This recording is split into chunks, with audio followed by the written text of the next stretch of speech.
Discussion keeps the world turning. This is Round Table. You're tuned in to Roundtable. I'm Steve Hatherley today with Feifei and Yushan. Coming up, open a music app in China and you might find a 1,000-year-old poet trending alongside today's pop stars. It is a cultural revival powered by modern musicians setting ancient lyrics to new melodies. Young listeners are swapping textbooks for playlists, so to speak. And on today's China Finds, we'll explore how the past is going viral in the present.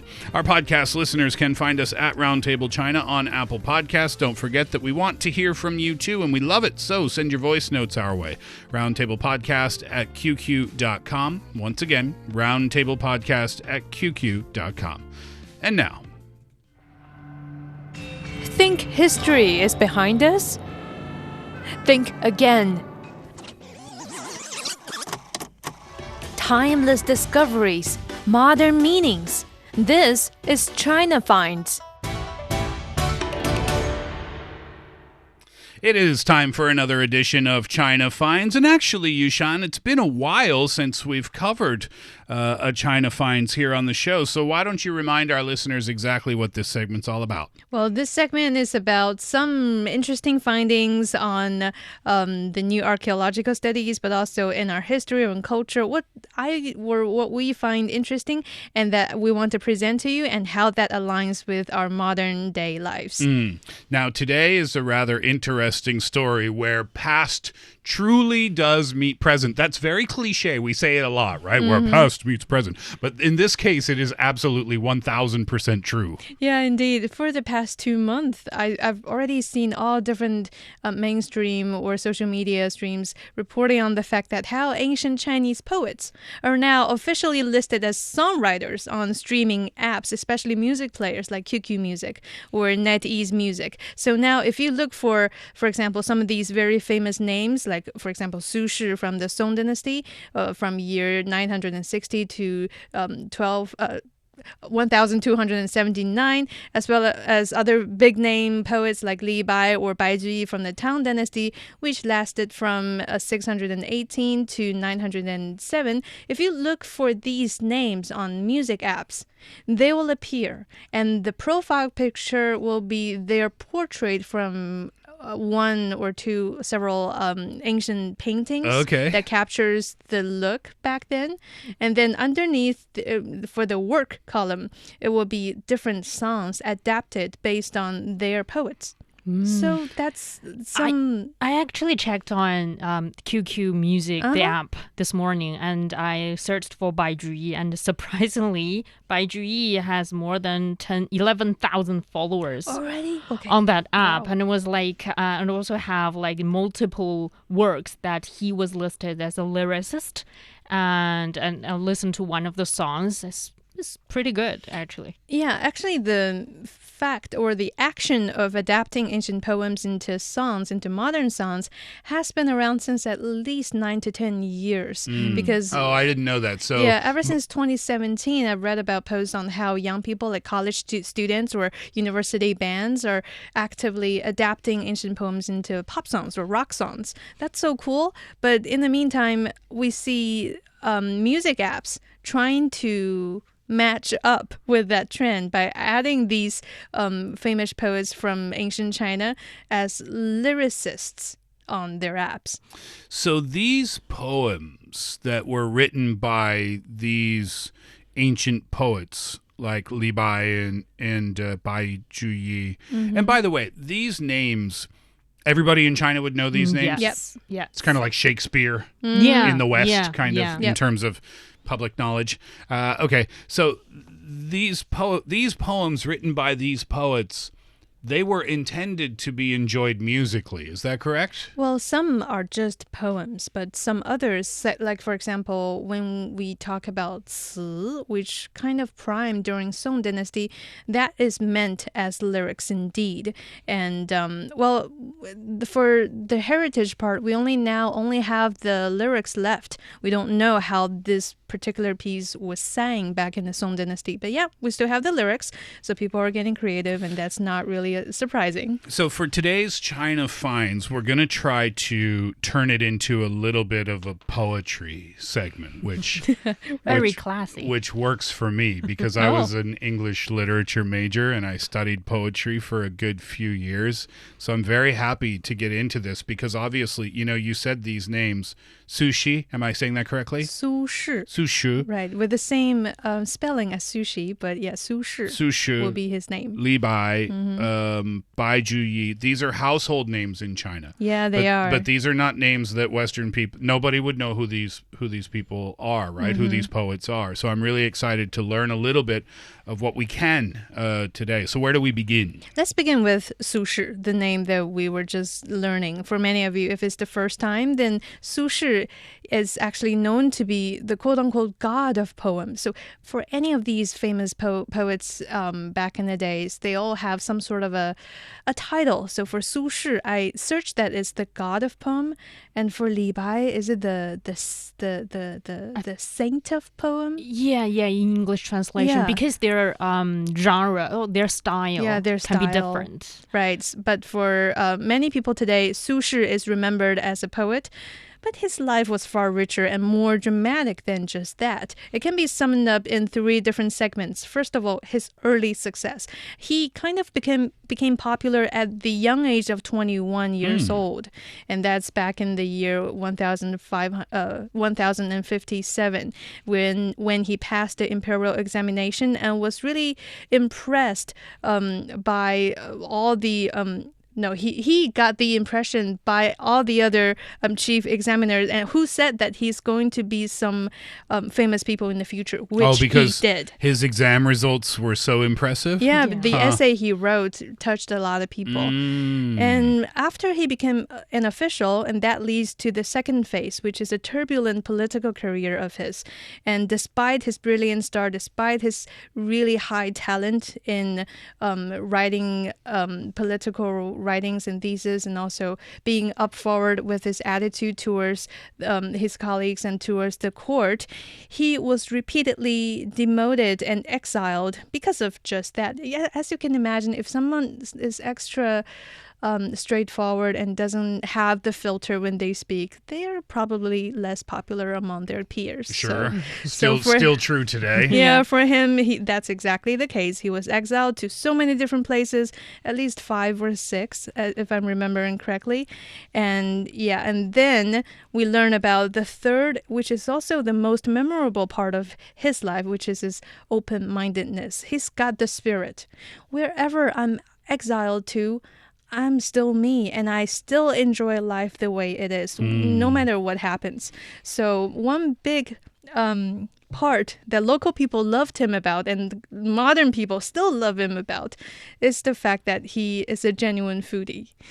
Oh, really? Yeah. He was. He came up with a lot of different dishes, especially pork-related, I think. And wherever he goes, he enjoys local food, and he combines his culinary knowledge with local food and come up with new recipes. Was he writing during all of the different periods of his life, or a lot of his poetry came from his reflective years later in life, or even as early as 21 when he was excelling with his exams? Was he also writing poetry then? Yeah, he was writing for the majority of his life, I believe, and his writing style is often described as a very bold and free-spirited and expansive kind of style, just like how his characteristics implies. And unlike many poets of his time, Su Shi drew inspiration from an unusually wide range of subjects in everyday life. He just likes to bring in the natural, very personal, if not sentimental kind of quality into his verses. He also, you said he loved pork. Yeah. Right. He wrote an article called Ode to Pork. That's awesome. But he also invented very famous dish. one of the most internationally well-known Chinese dishes. Dongpa Dongpo. Right. Yeah, Dongpo is his other name that he was also known as. Oh, really? Okay. Yeah, It's so like a title people give him. he also invented this vegetable porridge called Dongpo Geng. Oh. Yeah, when he was also on exile. That's amazing. And I think I've actually saw a lot of videos these days on Douyin that people use AI technology, regenerated, Su Shi's life journey as he was demoted to different places in China. And people are making comparisons, for other officials. Normally, if you're, demoted and exiled into a very distant small county, you'll be very depressed. Yeah. You'll be very sad. But for Su Shi, he would be turning to food. Like, what can I eat here? Yeah, so he enjoyed pork in Hubei. He enjoyed, I think, lychee in Guangdong. Yep. And when he was demoted to Hainan, he enjoyed oysters there. And he also wrote poems about how delicious these food are. It sounds like he wasn't overly concerned about his resume. I think he so was. to speak. He was. He was? Yeah, I think he was. He just didn't willing to change anything to give in to who he really is, despite the fact that he cares about his resume and his career, and also his long-lasting hobby for being straightforward with his idea. So one of the poems you've chosen that is most widely heard, and the poem that you chose, this is a poem from Su Shi that has been covered musically today. Yeah, and a lot of people know this poem, the 水调歌头, or prelude to water melody, because of a famous pop song adapted based on it, and it's sang by famous Chinese pop singer Wang Fei. And I don't remember the name of that song, but it sings exactly the same lyrics as in the poem. So Su Shi composed this poem at the age of 39 when it's already kind of almost 2 decades after his first rise to fame, and by then he was already widely recognized, and which makes the poem not only a work of his rising talent but also of a master at the height of his influence. And I really want to share this poem with you so that we can get a taste of what Su Shi's writing is about. And also the English that I'm about to present is translated by famous Chinese translator Xu Yuanchong. Let's hear.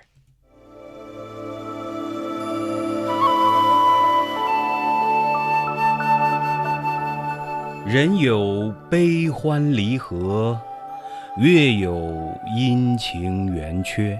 Men have sorrow and joy. They part or meet again. The moon is bright or dim, and she may wax or wane. There has been nothing perfect since the olden days. So let us wish that men may live long as he can. Through miles apart, we'll share the beauty she displays. 共婵娟。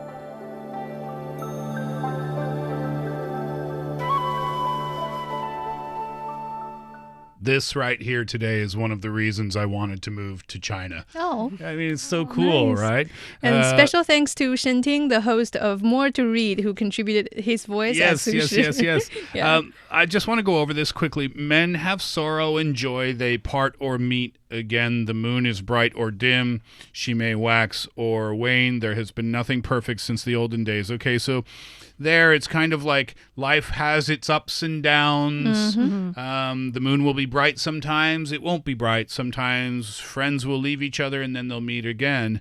And life is never perfect. So for all of us, may we live as long as we can, even though we might be miles apart. We'll share the beauty she displays, meaning doesn't matter where we are, we can still enjoy our lives. Or still enjoy the same lunar light that we look up at. So you can probably guess this poem is especially popular when it's Mid-Autumn Festival, when the moon is the shiniest. Yes. That's also kind of the background story of it. So back then when he composed it, Su Shi has been separated from his younger brother, Su Zhe. The two were very close. And they were separated because they were local officials of two different places, and they kind of could not meet each other at the very time of Mid-Autumn Festival when it's time for family reunion. So this poem just reflects his wish for family reunion and his longing for family. Roughly what year? He was 39 when he wrote this. Roughly what year was that? The year 1050 something. 60, 60, even 60, yeah. 70. So something written in the year 1060 still resonates very strongly with us today. Yeah, yeah. And also I think even though I think Su Shi here was writing about his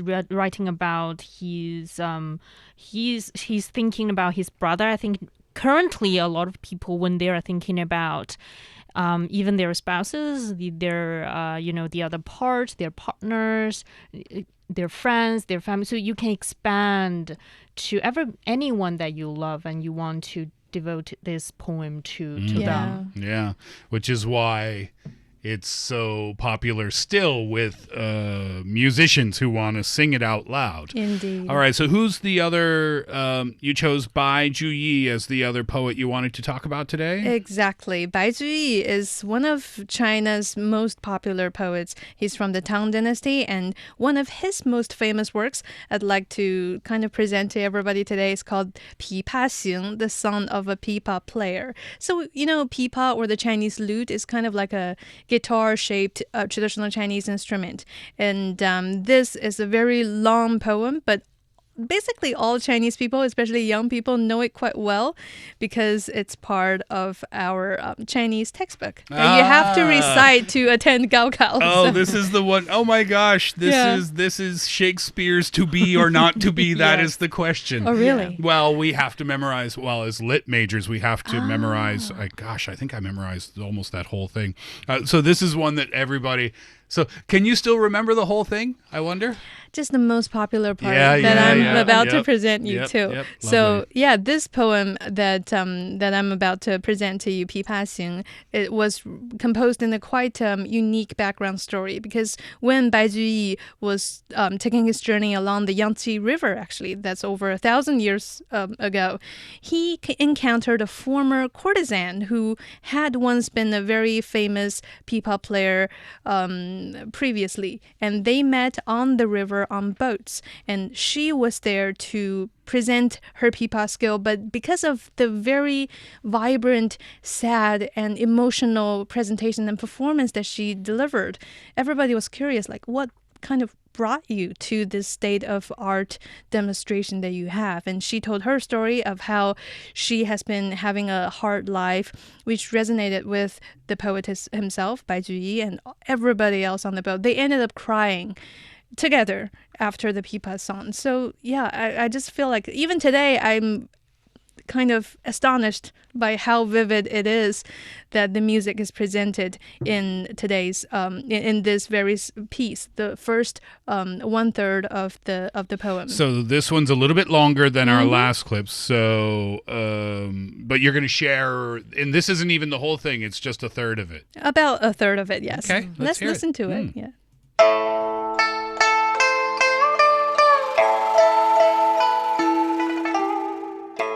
千呼万唤始出来，犹抱琵琶半遮面。 Repeatedly we called for the fair player till she came, 转轴拨弦 her face 三 half 两 hidden 声 behind the pipa still. 未成曲调 She turned the pegs 弦 and 也 tested 起 twice or thrice each string. Before a tune was played, we 弦 heard 弦 her 掩 feelings 抑声 sing. 声思 Each string she plucked, each note she 自诉 struck 平 with 生 pathos 不 strong. 得志 All seemed to say she'd missed her dreams all her life long. 低眉信手 Head bent, 续 she 续 played 弹 with unpremeditated art, on and on 说 to 尽 pour out 心 her 中 overflowing 无限 heart. 事 She lightly plucked, slowly stroked, and twanged loud, 轻拢 the 蔓 song of 延 green 莫复 waste 晓 after that of rainbow cloud. 初为霓 The 裳 thick strings 后又 loudly 摇 thrummed like the pattering rain. 大 The 弦 fine 嘈嘈 strings 如急 softly 雨 tinkled 小 in a 弦 murmuring 切切 strain.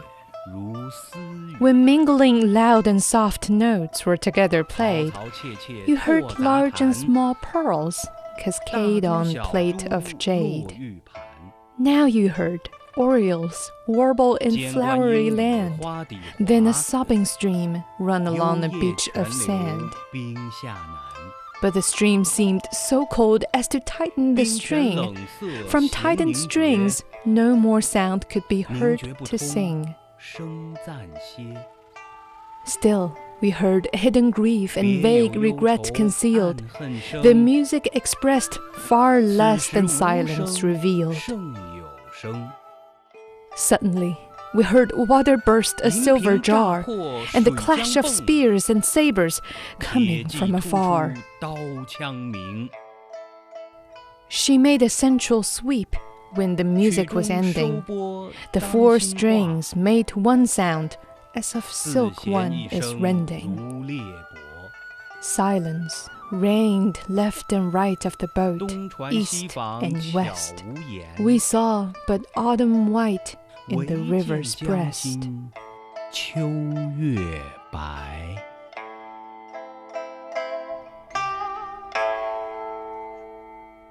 Even that English translation was very poetic. Well, there are many versions, and I chose this one because of just that. Right? It's the most beautiful version that I think. Absolutely. And Yeah. this is the story. It's kind of observational in the moment about this lovely lute player and the songs that were being sung. Yeah, and kind of we can probably hear now that what makes Bai Zhiyi's poetry stand out is how approachable it feels. He paints a picture Yes. right in front of your eyes with words. You could almost see that scene, or you almost felt listening. Hear that music. Yeah, you like you were there almost somehow. Yeah, and beneath that accessibility was a very deep purpose too. Many of Bai Zhiyi's poems reflect the realities of ordinary people's lives and offered sharp observations on the social and political issues of his time. So when we think about Tang Dynasty, we think about all the flourishing and the fast developing of of China. But yeah, beneath that, there's a lot of sad stories or individual experiences that's worth hearing too. Why are Feifei, what do you think? Why are people still so fascinated by these poets? Why are we seeing now on music apps that these names are still very popular today, and so are the poems? Well, I think the poems sort of speak for themselves. They're just so beautifully written, but also they're written for something that's transcending through time, through world, through language, through cultures. It's about, some of the emotions that you would feel today even on your daily basis. Maybe you are lost here, maybe you are feeling defeated, maybe you are sad, maybe you feel accomplished. You can always find your piece of poem sort of together, communicating with either Bai Zhiyi or Li Bai or Su Shi, because they are writing exactly the same feeling as you. Yeah, previously we talked about this in the Qingming Festival, the tomb sweeping day, when young people go to offer ibuprofen to Cao Cao in front of his tomb, even though he's passed away thousands of years. And it's the same. Young people nowadays, they still want to pay tribute to the classics that people still love and feel for today. So it's the exact same spirits. Yeah, and I think that's the cool thing. And it's almost comforting in a way that young people, old people, doesn't matter. You get to see, people in the year 1050 were feeling and thinking the same things that I'm feeling today. They had the same emotional hardships that I have today. And I feel like that just connects generations somehow. Yeah, and even with maybe the technology is different, maybe the society is different, but humans are still humans. Yeah, The right. emotions, the life path, the life journeys that we encounter are still very similar. Very lovely. I enjoyed that. Yushan, thank you very much. And that will do it for today's roundtable. Thank you very much for being a part of our program today. For Yushan and Feifei, I'm Steve. Enjoy your time, and please do come back again.